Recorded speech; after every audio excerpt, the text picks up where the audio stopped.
Good morning student. बहुत दिनों के बाद हम लोग दोबारा टेंस को आगे जो पास्ट परफेक्ट टेंस पढ़े थे फ्यूचर परफेक्ट टेंस को लेकर के आया गया है और इस टेंस को आज हम लोग इसकी पहचान को, इसके रूल्स को इंग्लिश में कैसे बनाएंगे उसको समझेंगे। तो आइए देखते हैं हम लोग अगला टेंस कैसे इसके जो है सेंटेंस को पहचाना जाएगा, कैसे रूल्स लगाएंगे, क्या सावधानियां बरतेंगे। तो विस्तृत रूप से आज हम लोग इसको समझ रहे हैं। ओके,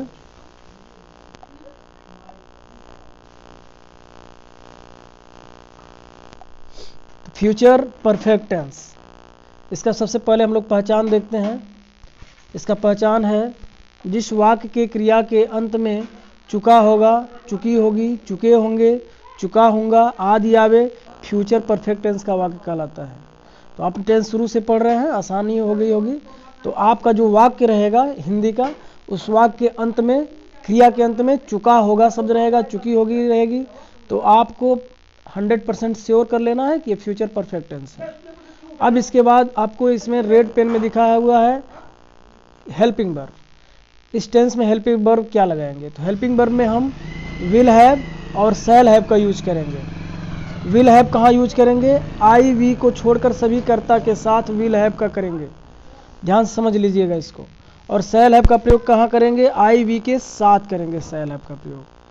पूरे टेंस में थर्ड वर्ब का थर्ड फॉर्म लगेगा, ध्यान दीजिएगा। पूरे टेंस में जो वर्ब का, क्रिया का थर्ड फॉर्म लगता है।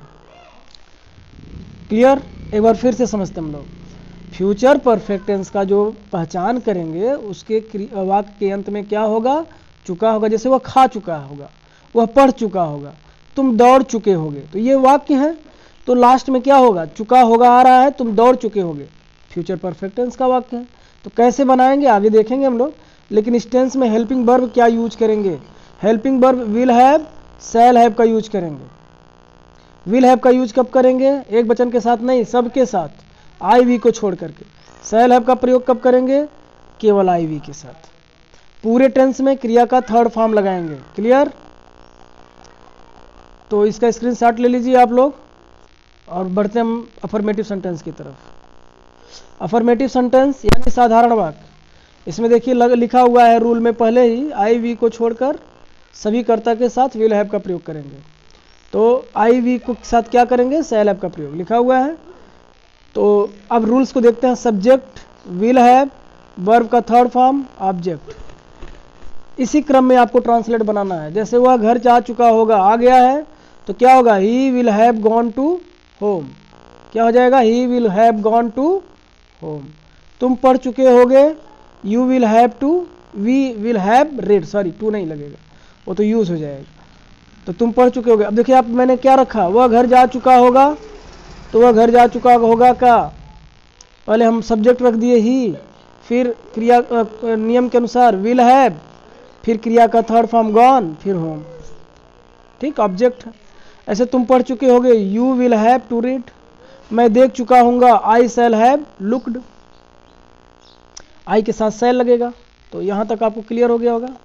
अब आइए आप लोग देखते हैं, देखा जाता है नेगेटिव सेंटेंस, नकारात्मक वाक्य। नकारात्मक वाक्य में ध्यान से सुनिए, नकारात्मक वाक्य में अफर्मेटिव सेंटेंस की तरह ही है ना, अफर्मेटिव सेंटेंस की तरह ही इसमें भी दिया हुआ है क्या चीज? हेल्पिंग वर्ब और वर्ब का थर्ड फॉर्म सब वही लग रहा है। केवल क्या लग जा रहा है? विल और हैव के बीच में नॉट लग रहा है, बस यही थोड़ा सा डिफरेंस है ना। तो आप इस रूल को लिख लेंगे, समझ लेंगे थोड़ा बढ़िया से। ठीक है, समझा दे रहे हैं हम। कोई भी वाक्य रहेगा, जैसे वह घर नहीं जा चुका होगा, तो क्या लिखेंगे?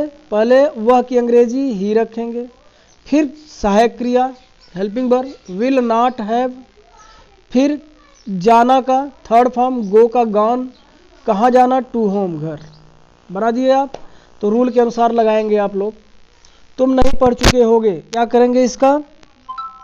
यू विल, फिर से देखिए ध्यान से समझिए इस चीज को। तो क्या हो जाएगा? तुम नहीं पढ़ चुके होगे, you will not have read. मैं नहीं देख चुका हूंगा, आई शैल नॉट हैव लुक्ड। तो ये नकारात्मक सेंटेंस है, इस तरह बनेंगे। अगला देखेंगे हम लोग प्रश्नवाचक वाक्य। इसमें रूल क्या है, आई वी को छोड़कर सबके साथ सेल हैव लगता है, लेकिन ध्यान समझिएगा इंट्रोगेटिव में क्या सावधानियां बरतनी है हमें। इंट्रोगेटिव में विल पहले आ जाएगा, फिर सब्जेक्ट आएगा, फिर हैव, वर्ब का थर्ड फॉर्म ऑब्जेक्ट। लेकिन ये विल जो होगा, अगर क्वेश्चन मार्क जो क्वेश्चन शब्द हैं वह बीच में आ जाते हैं वाक्य के, तो उनकी अंग्रेजी पहले हम रख देंगे। जैसे वाट, वेन, ये सब शब्द विल से पहले लग जाएंगे। किस कंडीशन में, जब क्वेश्चन शब्द होंगे वे बीच में आ जाएंगे, क्या, कब, कैसे बीच में रहते हैं वाक्य के, तो उनकी इंग्लिश पहले रखते हैं। ठीक है, तो अब एक बार रूल को देख लेते हैं। पहले विल, फिर सब्जेक्ट, नीले पेन में है, देखिए ध्यान से, विल, सब्जेक्ट, हैव, वर्ब का थर्ड फॉर्म, ऑब्जेक्ट। क्लियर। अब हम लोग एग्जाम्पल देख लेते हैं। जैसे क्या वह घर जा चुका होगा, will he have gone to home. Clear. दूसरा है क्या तुम नहीं पढ़ चुके होगे, will you not have read. और अगला मैं क्या नहीं देख चुका हूँगा, इसमें क्या शब्द बीच में आ गया है, तो क्या बीच में आया है तो इसकी अंग्रेजी पहले रख दिए, what shell I not have looked. तो इस तरह यह टेंस आप बहुत आसान है, थोड़ा सा एक दो बार इस वीडियो को देखिए, समझिए जो लिखा हुआ है। जहाँ नहीं समझ आता है आप जो है इसको बताइए, कमेंट में आप लिखिए कि कहाँ नहीं समझ में आ रहा है, उसको और आसान तरीका से बनाया जाएगा, नोट्स बनाया जाएगा, इसको समझेंगे। ओके, ठीक, धन्यवाद। और वीडियो को सब्सक्राइब, लाइक ज़रूर करें।